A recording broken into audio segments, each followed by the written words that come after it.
All right, so today we're digging into something, well, a little different. It's not some flashy academic study. It's actually a vegetable farming manual from Nepal's Ministry of Agriculture. And I know what you're thinking, a government manual, how exciting can that be? But trust me, hidden inside these pages is this incredible blueprint for tackling some of a nation's biggest, toughest challenges. So yeah, let's get into it.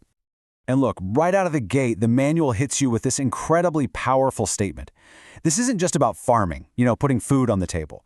We're talking about the absolute bedrock of Nepal's entire economy.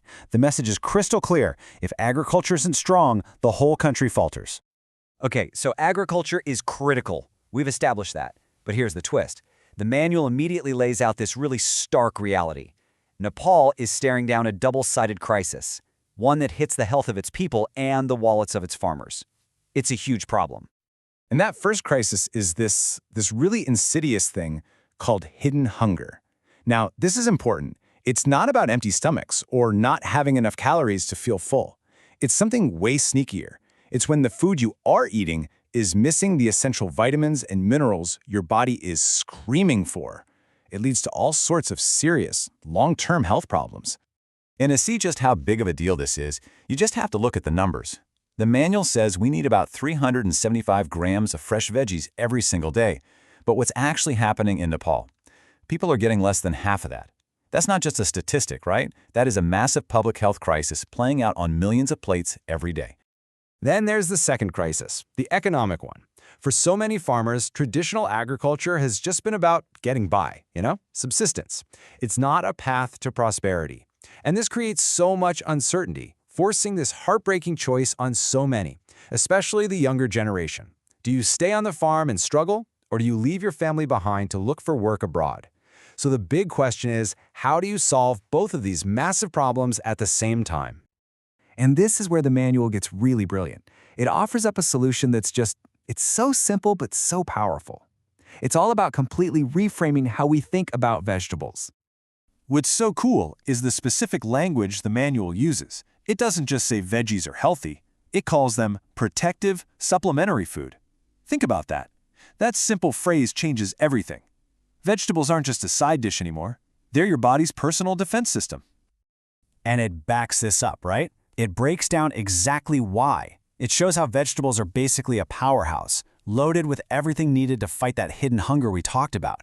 You've got vitamin A from carrots and spinach for your eyesight, B-complex from peas and beans to beat fatigue, vitamin C in tomatoes to keep your immune system strong, and vitamin E from leafy greens protecting your cells. It's all right there.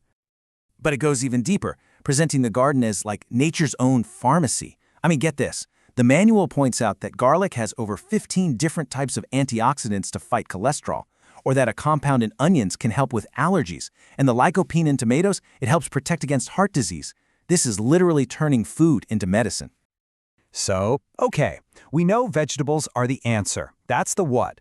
But the manual doesn't just stop there. It gets into the how. How do you actually grow these vegetables in a way that's good for the farmer, good for the consumer, and good for the land itself? And that requires a whole new way of thinking.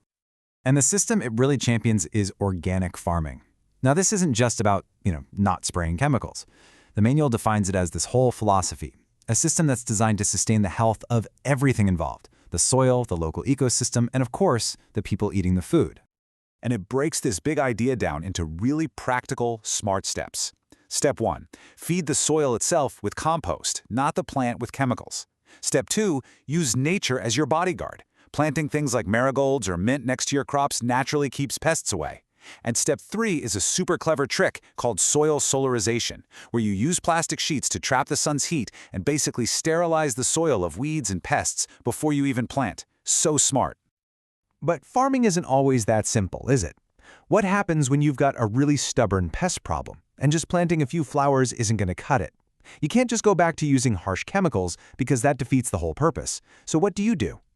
Well, the manual introduces an even smarter strategy. Integrated Pest Management, or IPM.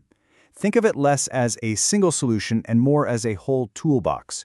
It's a holistic approach that combines all sorts of tactics, biological ones, physical ones, cultural ones, all working together. Chemicals are treated as the absolute very last resort, not the first thing you reach for. And one of the coolest tools in that toolbox is something called Jivatu. This is just a fantastic example of local grassroots innovation. It's a liquid biofertilizer and a pesticide developed in Nepal, made from a special mix of beneficial microorganisms. So it feeds the plants while also protecting them. It's a powerful, homegrown solution. Just incredible. All right, so we've got healthier food and we've got smarter, more sustainable ways to grow it. Now, let's bring this all full circle. How does this solve those two huge problems we started with, hidden hunger and farmer poverty? Well, on the money side of things, the advantage is just huge. Think about it. Green crops might give you 1 or 2 harvests a year, but vegetables? You can get multiple, much faster harvests. Plus, they sell for a higher price at the market. This completely changes the game. It takes farming from being a struggle just to get by to being a real profitable business. And that profitability creates this amazing ripple effect. When a farmer's doing well, it means steady, year-round work. That means families can earn a good living right there at home without having to send people far away to find work. It literally strengthens the entire rural community from the inside out. So when you lay it all out side by side, the picture couldn't be clearer. On one hand, you've got chemical farming, which means high costs for farmers, health risks for consumers, and a damaged environment. But with organic and IPM methods, the farmers' costs go down so their profits go up, the food is way safer and healthier for all of us, and the environment actually gets healthier. It really is a win-win-win. And that really brings us to the final big idea here. We started this journey with what seemed like a simple farming manual, but the principles inside, working with nature instead of against it, putting nutrition first, and empowering local communities, they're just so powerful. It really makes you wonder, doesn't it? Could the key to some of our biggest global challenges be hiding in plain sight, in something as humble and yet as profound as knowing how to tend a garden?